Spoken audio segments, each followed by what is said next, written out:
Hi guys, welcome in this video. In this video, we are going to cover how you can create your first Jupyter Notebook. Essentially, along this class, we are going to use mainly Jupyter Notebook. In order to do so, after having installed Anaconda Navigator, the first step is going to consist of running Anaconda Navigator. If you're working on a Mac, you can find it in your application. That must be in the top of your application. If you rank it by alphabetical order. Otherwise, if you are working on a Microsoft Windows, what you can do, you can just research Anaconda Navigator and you will be able to find it. You're just gonna have to double click on Anaconda Navigator. Let's double click.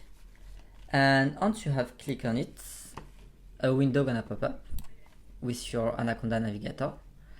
And the first thing that you're gonna have to do gonna be to create, before even to start your Jupyter Notebook, gonna be to create a new folder that you are going to call, for instance, Algo Trading.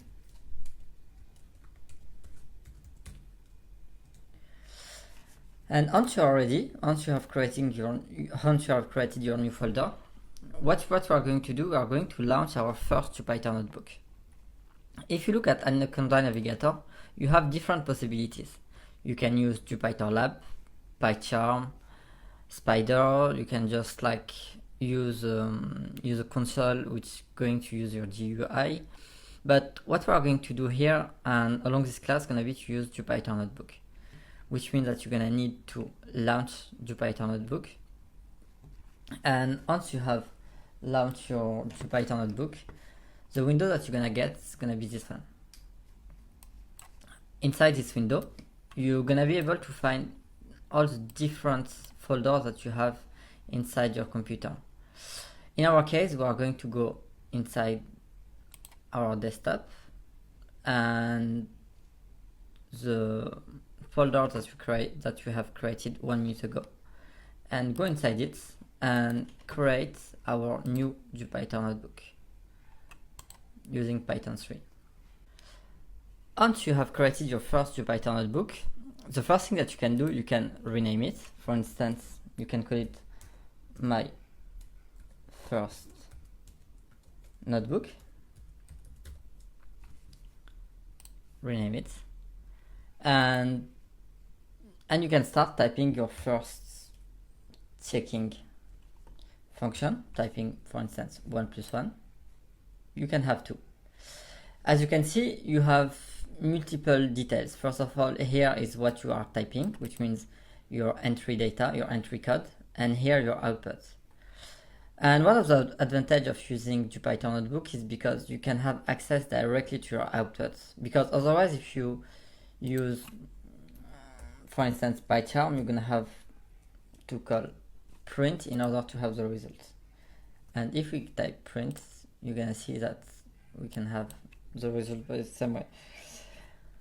A quick tips when using Jupyter Notebook: essentially, instead of having a click on execute each time, you can just use Shift + Enter, and that will execute your cells and give you your results.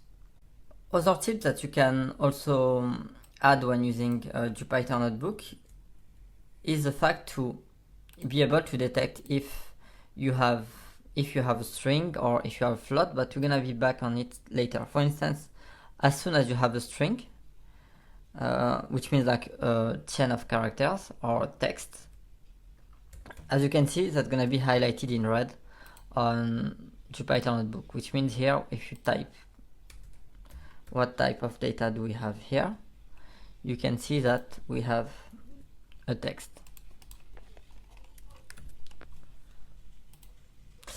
And as soon as you see that your value is in green, you can understand that you have either a float or an integer. That's another small tips using Jupyter Notebook. Okay, welcome in this class. It was just a short introduction about how to create your first Jupyter Notebook. We're going to go much further inside this class. This video was mainly concerning beginner level, and I wish you to enjoy the learning.